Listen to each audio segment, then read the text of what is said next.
is the Savior of the world. And he brings the peace. Now, you may have scruples about how he brings the peace, but he brings peace to Rome. And as the saying goes in Latin, peace to the Rome and quiet to the provinces.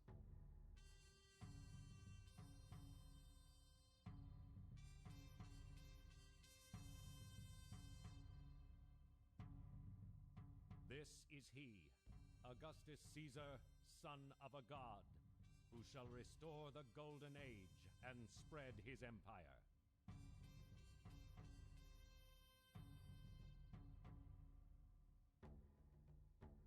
Rome's empire spread across the Mediterranean, sweeping through North Africa and reaching as far west as Spain. To the east, it encompassed Egypt, Turkey, Greece, and Palestine, where Jesus was born in the Jewish land of Judea, then ruled by King Herod. In Judea, the king Herod was in effect a client king. He ruled almost in place of Rome. He was the voice of Rome, the instrument of Rome. Probably instrument of Rome is best in that, because he had his own independent notion, certainly. Herod the Great was probably one of the greatest kings of the post-biblical period in Israel, but you wouldn't want your daughter to date him. He was ambitious, brutal, extremely successful. And it is one of the real untold ironies of Jewish history that this man, who's the guy you love to hate in Jewish history, really, leaves the most indelible mark on the face of the land of Israel.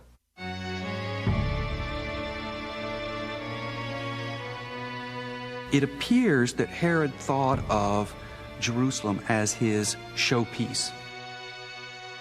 He really wanted to make it a place where people would come just as people would have gone to Athens or Rome or the great cities of the Mediterranean world.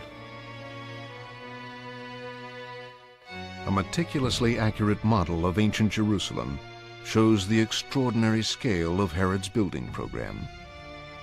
And so when Herod built the city, or helped to rebuild the city, he did so on a monumental scale. And this can be seen in the rebuilding of the temple.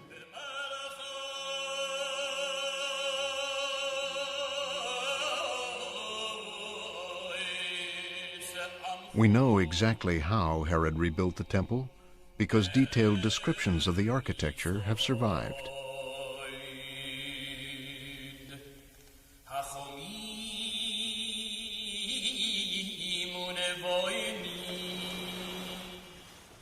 Along the coast, Herod constructed an aqueduct 40 miles long. It brought water to a new seaport he had built. In honor of the Roman Emperor Caesar, Herod named the city Caesarea.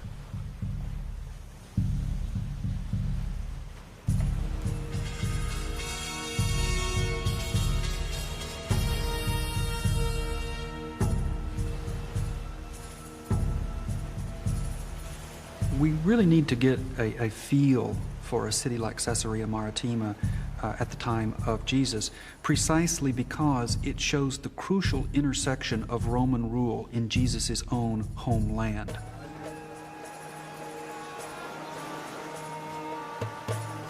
In this thriving seaport, the power of Rome, its culture and commerce, commanded every aspect of daily life. In the middle of the city was a Roman city, complete with the Capitol, temples to the deified Roma, that is the personification of Rome itself. The political reality of the day was of a dominant power overseeing the life on a day-to-day basis.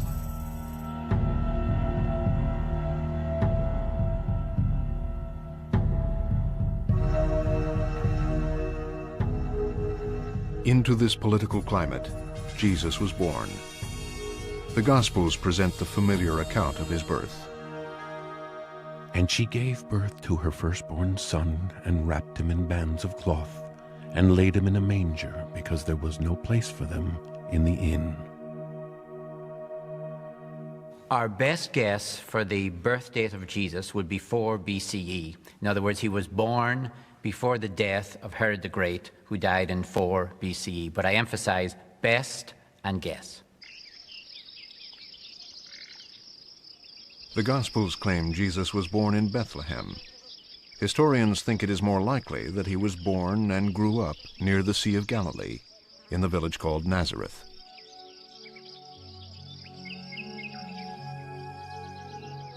The region was known for being a hotbed of political activity, and some of it violent.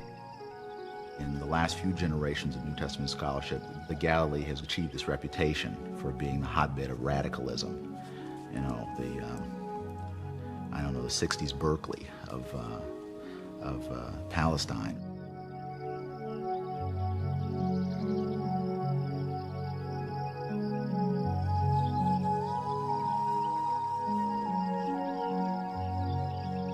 The Galilee, by most of the traditional accounts, is always portrayed as a kind of bucolic backwater. Peasants on the hillsides. And yet, our recent archaeological discoveries have shown this not to be the case.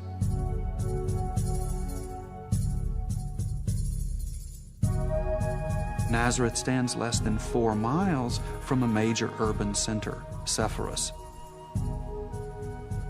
Sepphoris was founded as the capital of the Galilee, and so it was really invested, much like Caesarea Maritima, with all the trappings of Greek or Roman city life.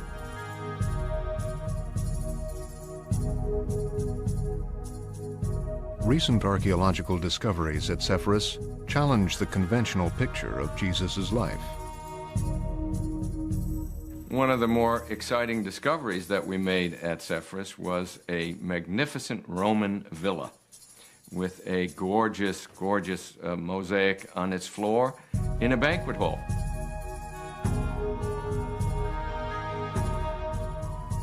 The lady was dubbed Mona Lisa by the press when we found her because she is really an extraordinary depiction of a beautiful woman of Roman antiquity.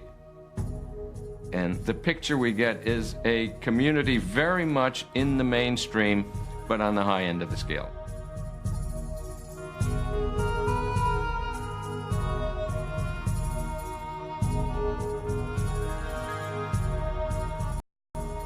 Sepphoris was not just a city with houses and with waterworks and things like that, but it had satellite settlements around. Now, for all intents and purpose, was a satellite village attached to the region or municipality of Sepphoris. The findings really are requiring us completely to rethink Jesus' social economic setting, because we really had thought of Jesus as being really out in the hinterland, utterly removed from urban life, especially Roman-influenced urban life. What the excavations at Sepphoris suggest is that Jesus was quite proximate to a thriving and sophisticated urban environment that would have brought with it all of the diversity of the Roman Empire, and would have required, just to get on, as the price of doing business, a level of sophistication that one would not have thought characteristic of Jesus, the humble carpenter. Scholars today question the image of Jesus the humble carpenter and disagree about his social class. They were astounded and said, "Where did this man get this wisdom? Is not this the carpenter's son?"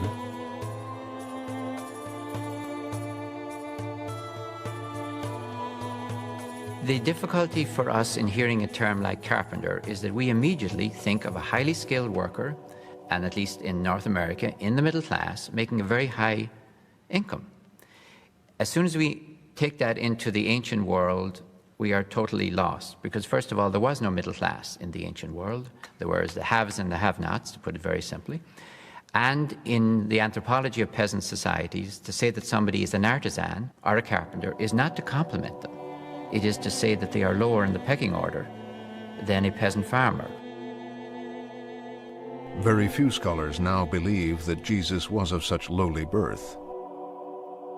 I'm not entirely convinced that we could characterize Jesus as a peasant. I think that probably miscasts Jesus, especially in view of the more recent discoveries at Sepphoris and elsewhere. He must be someone in the artisan class if he's working in the building industry. And in all probability, that would mean where he might grow up and live in Nazareth, he likely went to Sepphoris to earn his living. And this puts him in the interesting mix of cultures that would have been the daily life of a city like Sepphoris, through the marketplace, in the building. And Sepphoris itself as a city was built precisely at the time that Jesus was growing up and living just next door. You couldn't deal and wheel either in the workplace or in the market without knowing a good deal of Greek, and I can't hardly imagine anybody worth their salt who wouldn't know some Greek.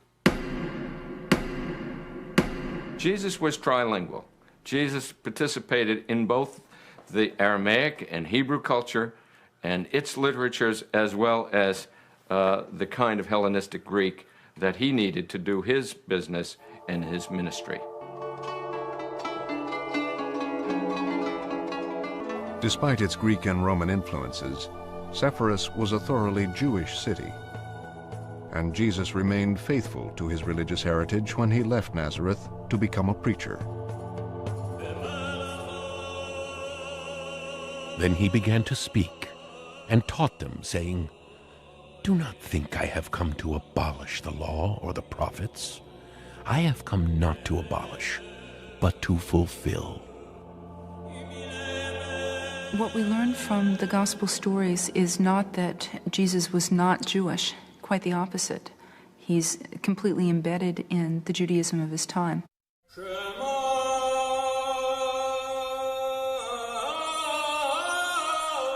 Was Jesus a Jew? Of course Jesus was a Jew. He was born of a Jewish mother in Galilee, a Jewish part of the world. All of his friends, associates, colleagues, disciples, all of them were Jews. He regularly worshipped in Jewish communal worship, what we call synagogues. He preached from Jewish texts from the Bible. He celebrated the Jewish festivals. He was born, lived, died, taught as a Jew. Nowadays, there are temples and synagogues everywhere you go. There's not a Jewish community in the world that doesn't have a synagogue, and many of them are called temples. In this period, however, we should always remember that there is only one temple. That's the one temple in Jerusalem.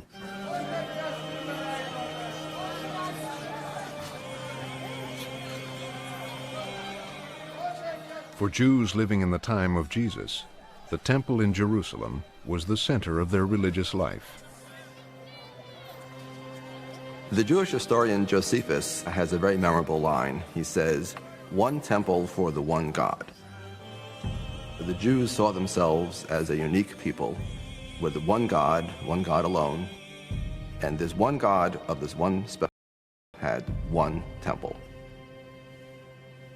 And that's a very powerful idea, reflecting accurately, I think, the historical truth that the temple was a very powerful unifying source within the Jewish community. So this was the one most sacred place on earth, the one place on earth where the earth rises up and the heavens somehow descend just enough that they just touch. This is the only one place in the entire earth where this was so.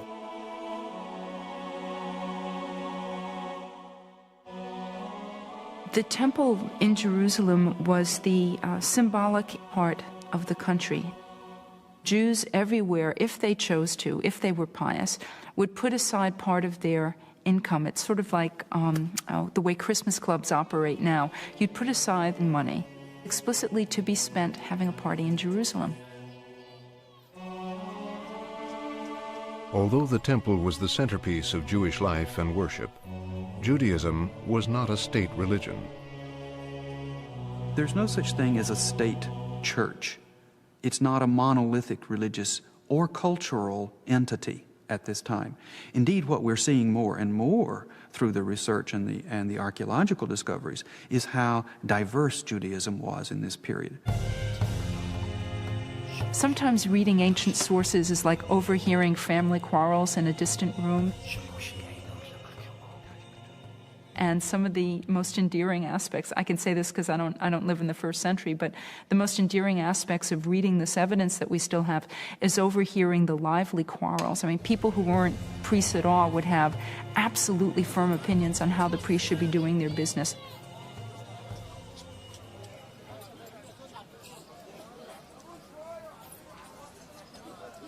There will have been a whole wide variety of groups in Jerusalem and perhaps in the countryside as a whole. These are the revolutionary groups who took their religious understanding of what Judaism was and turned that into political program, political agenda. We must destroy the Roman Empire, or we must destroy Jews who cooperate with the Roman Empire. We now know that other groups had even more extreme views, and their ideas shed new light on Jesus' own message. One of the best examples of the vibrantly different thought that's at work in Judaism in this period is, of course, now what we know from the discovery of the Dead Sea Scrolls.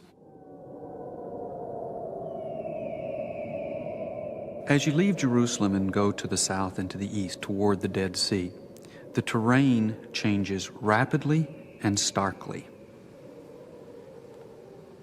You move off gradually from rolling hillside through the ravines, and it becomes stark and desolate. It's dry, it's arid, it's rocky, and it's rough. And then all of a sudden, within a span of only about 13 miles, the entire terrain drops out in front of you at the surface of the Dead Sea.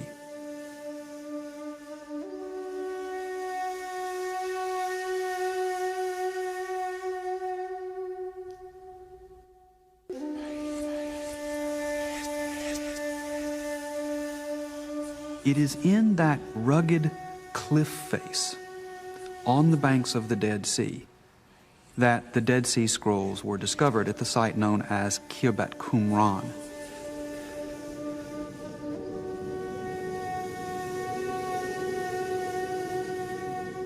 The Dead Sea Scrolls are usually thought to have been produced by a group known as the Essenes.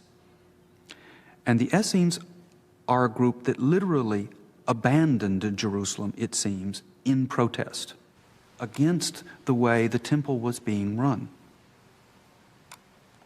And they go to the desert to get away from what they see to be the worldliness of Jerusalem and the worldliness of the temple.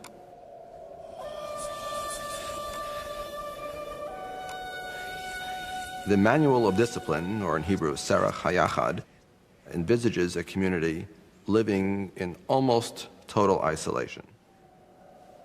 A community that is self-contained, that is governed very strictly. There is an oath of entry. It is very much a monastic community.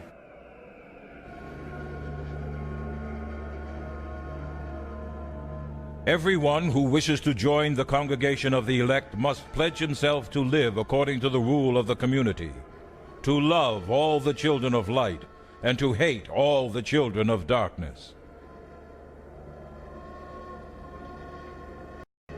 The Essenes are what we might best call an apocalyptic sect of Judaism.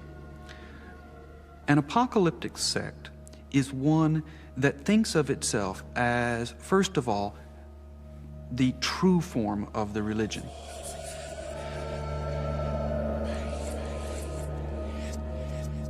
By apocalyptic expectation, I mean that some group has an apocalypsis in Greek, a revelation that God is going to finally solve the problem of injustice, unrighteousness, evil in the world by totally eradicating the evil. That's the terrible price of apocalypse. There's going to be a lot of very dead people.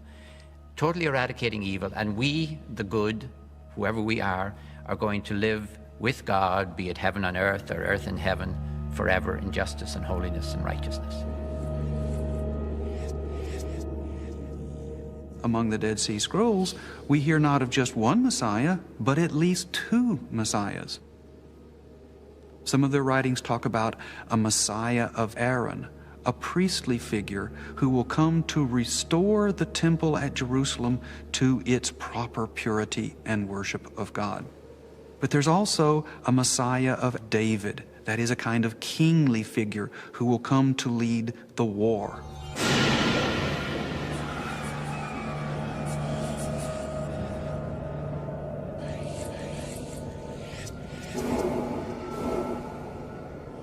The Qumran scrolls reveal a variety of scenarios for the end of days. The best known one, perhaps, is the scroll called The War of the Sons of Light against the Sons of Darkness.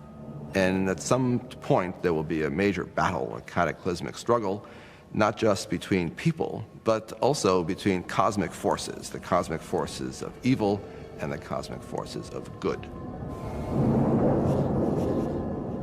And needless to say, this will end with the victory for the Sons of Light, in other words, for the group itself.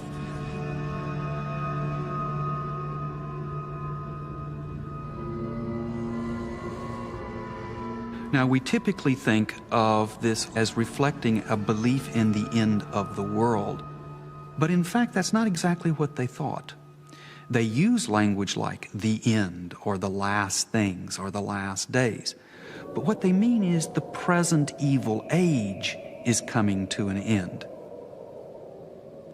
This is really more in the vein of a transformation of the present social order and a return to a kind of golden age of statehood and independence. So it's really kind of a political expectation. It's not otherworldly. In fact, when it comes, it'll be right here and right now.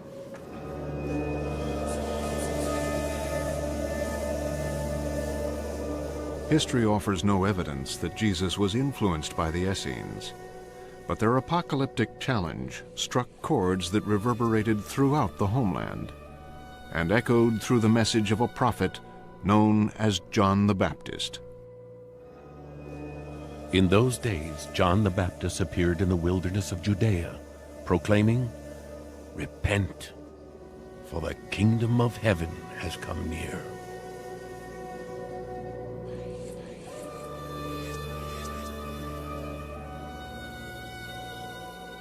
John the Baptist was a renowned kind of eccentric, it appears, from the way that Josephus describes him. But he seems to have had this quality of a kind of prophetic figure, one who was calling for change. So he is usually thought of as being off in the desert, wearing unusual clothes, a kind of ascetic almost. John is taking people out into the desert, crossing the Jordan. He is recapitulating the Exodus, and he is planting little ticking time bombs of apocalyptic expectation all over the Jewish homeland, waiting for God to strike, as it were.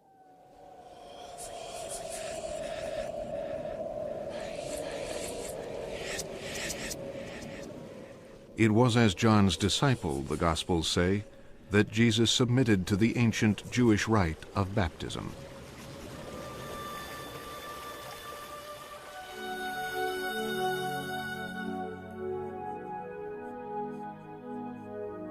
The evidence that Jesus was a follower of John is as strong as anything historians can find about Jesus.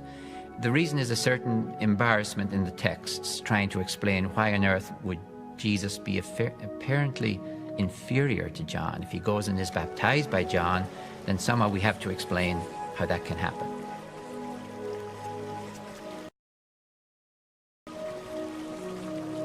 The Gospels then go on to say that Jesus was the one predicted by John. Most contemporary scholars would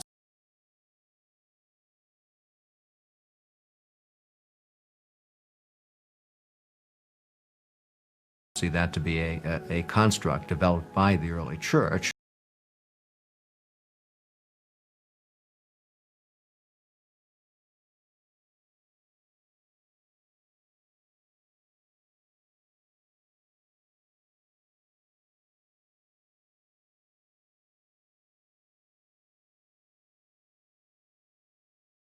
to help explain the relationship between the two.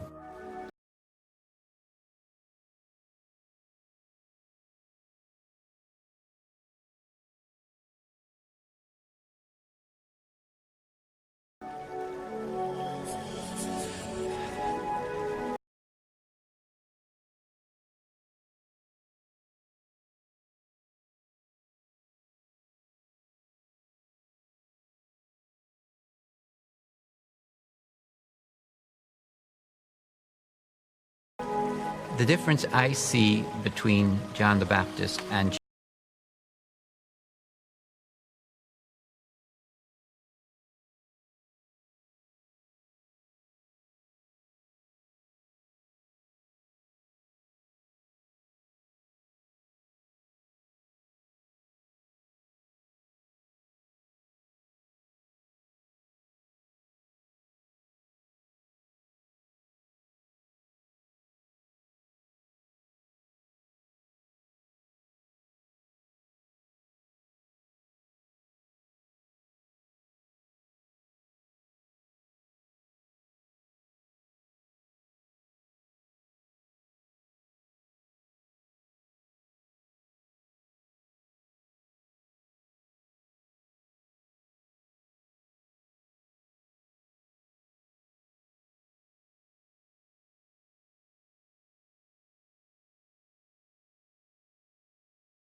Jesus is, to use some fancy academic language,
John is an apocalyptic eschatologist. An eschatologist is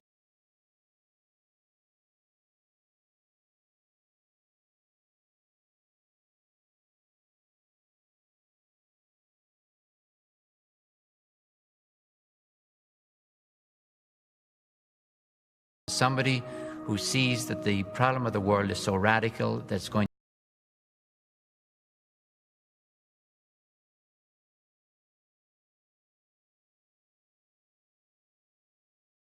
take some kind of divine radicality. God is going to descend in some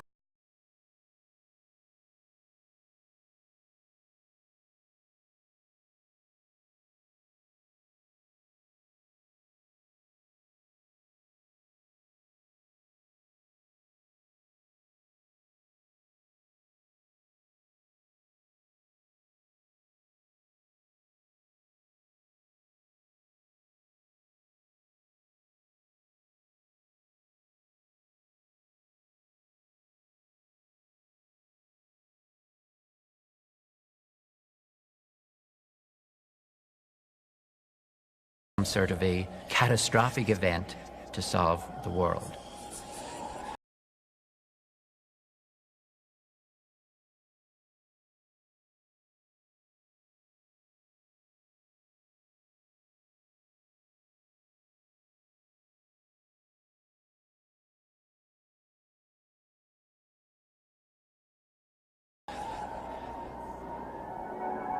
There is another type of eschatology, and that's what I think Jesus is talking. I'm going to call it ethical eschatology.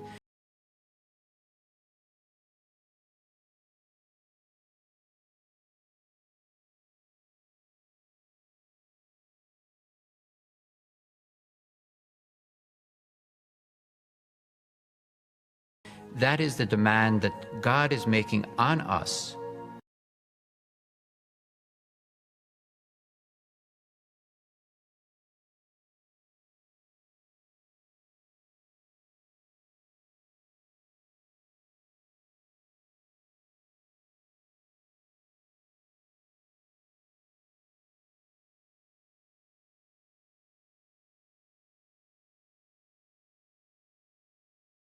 Not us on God so much as God on us to do something.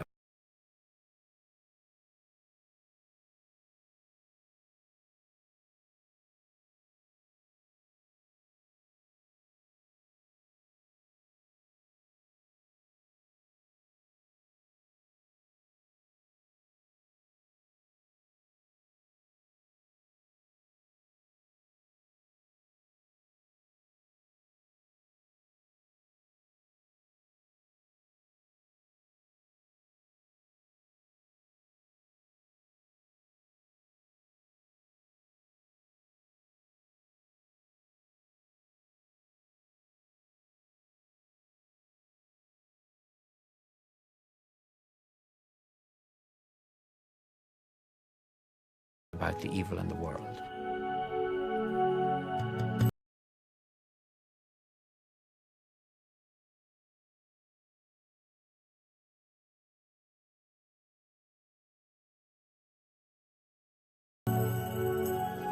We don't know to what extent Jesus remained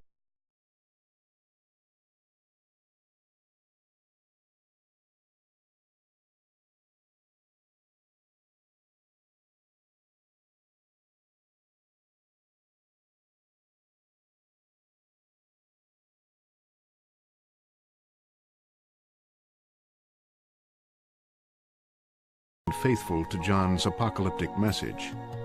But at some point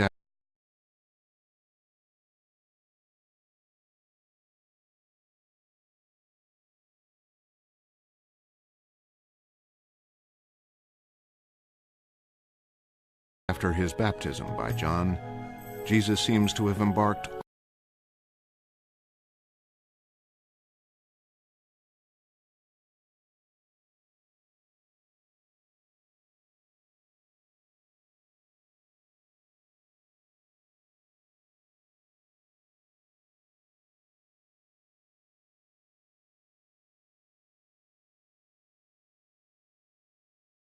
on his career as a preacher.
Jesus went throughout Galilee, teaching in the synagogue,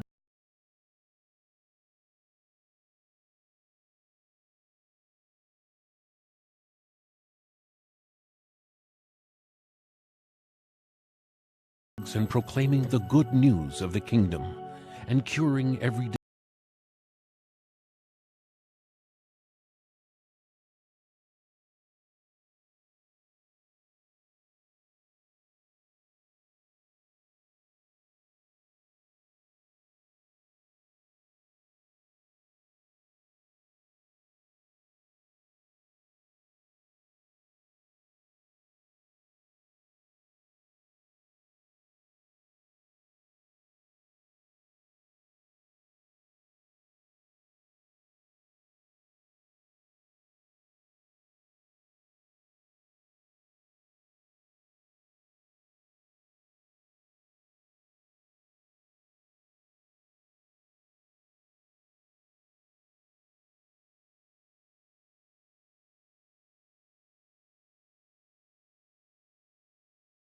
disease and every sickness among the people.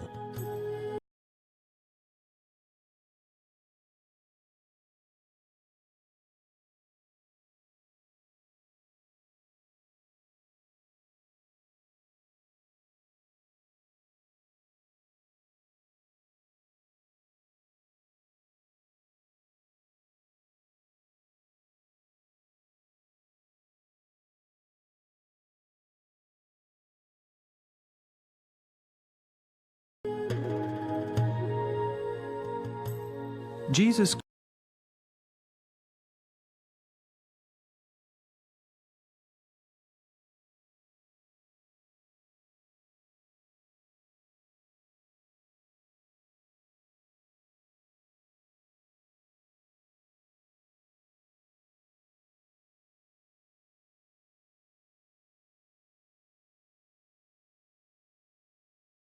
career apparently was centered mostly in the towns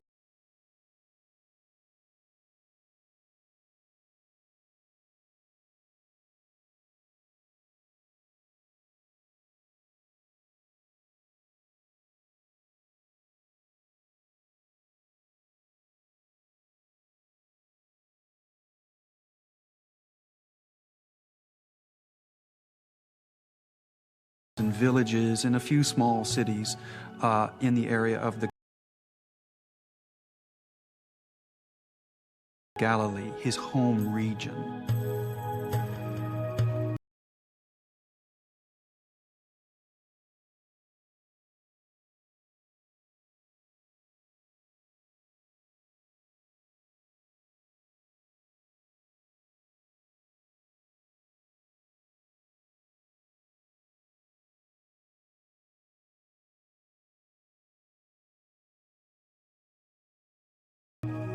Jesus' ministry in the Galilee is rather complicated.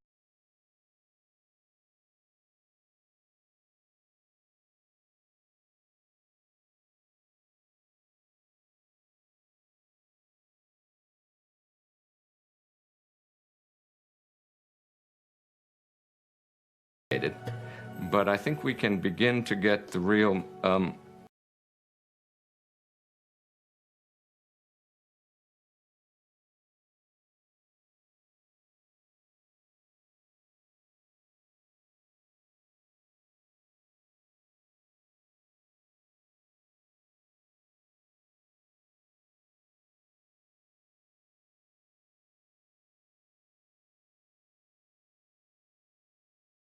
better understanding of it through archaeology and through higher literary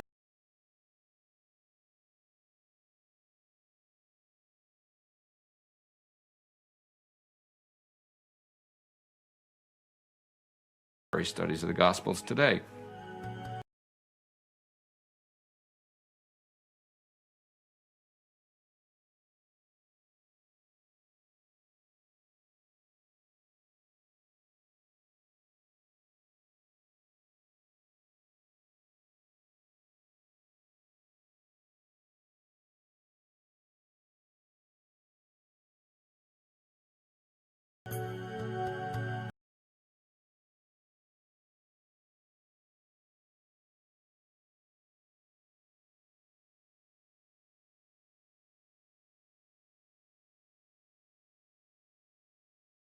Those villages there were absolutely essential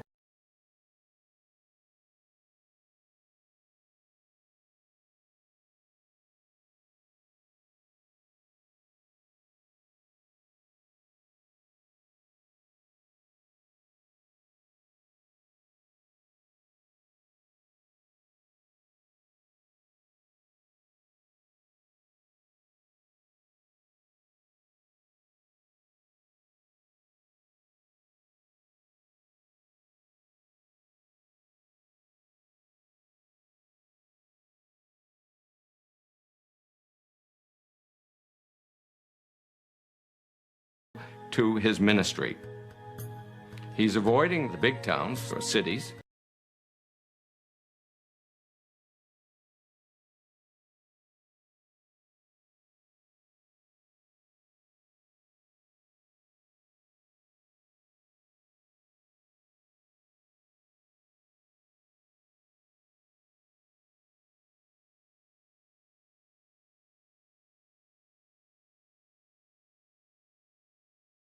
probably because the elements who run those cities are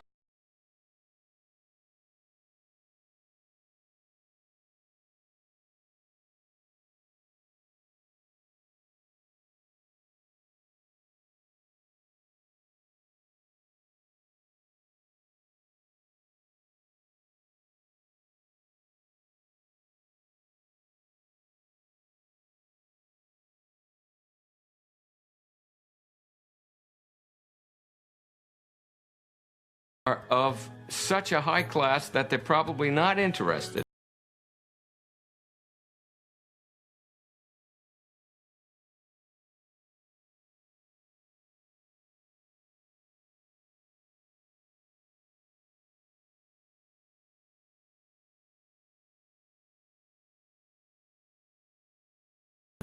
in Jesus' message.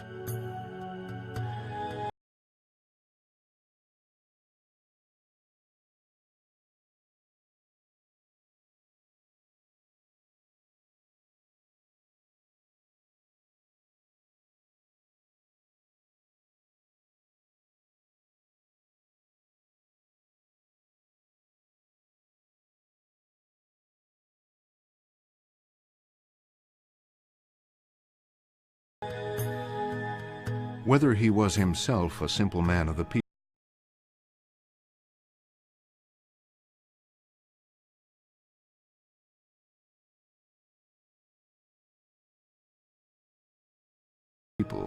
or someone far more sophisticated, Jesus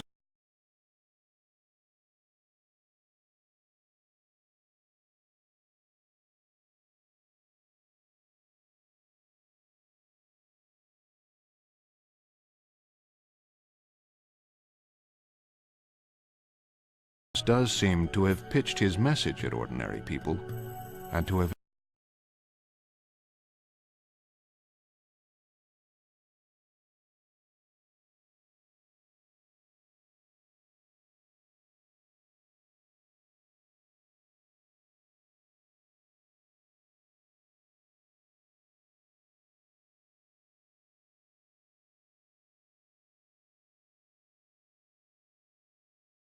impressed them with his healing powers.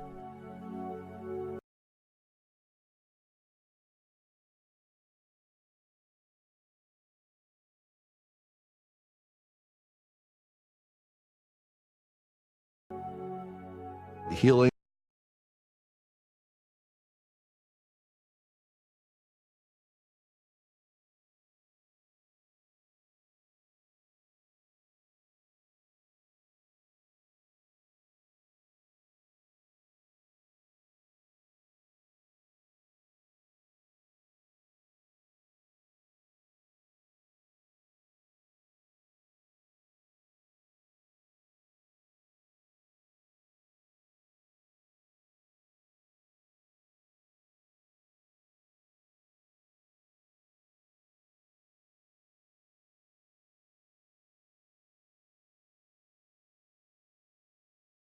seems to have been something of a specialty of his.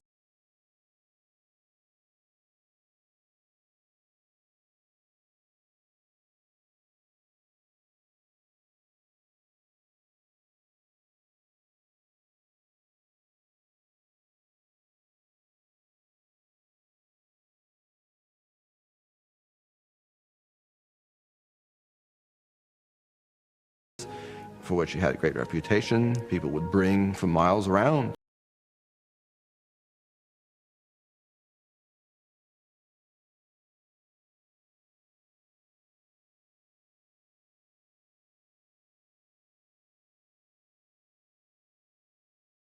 Judging from the Gospels, they bring the sick, the frail, to Jesus to be healed.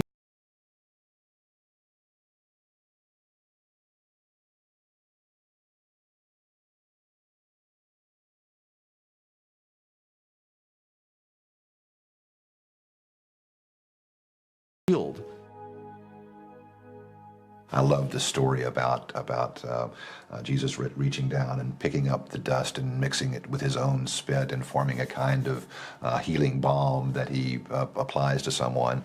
And it's also interesting that in one healing case, Jesus sort of misses the mark a bit and has to refine the cure that he's applying.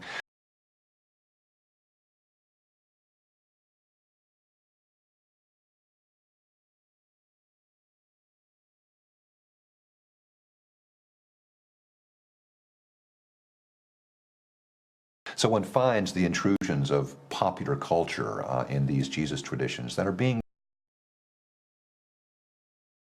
elaborated through natural processes of storytelling.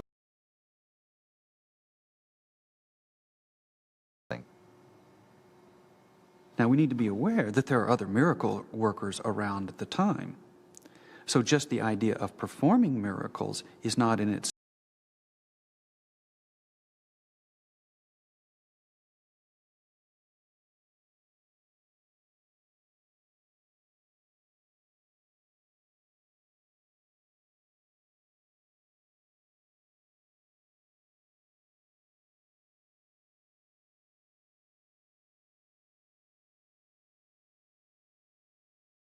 itself unique. In the first century, in one sense, everyone, including later in the century,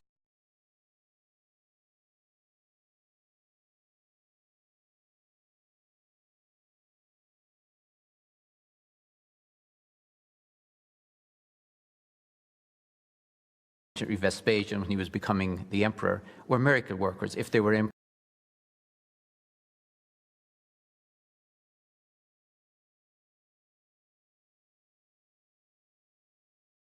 important enough.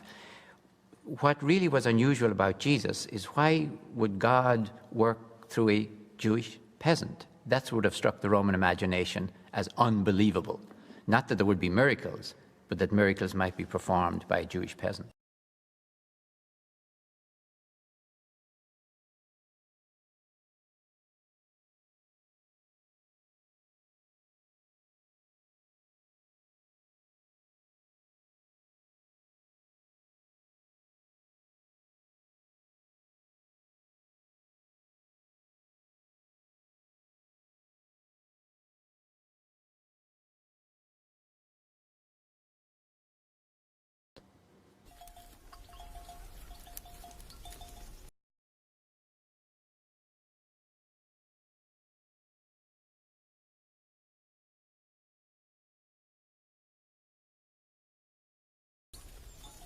Jesus limited his circulation to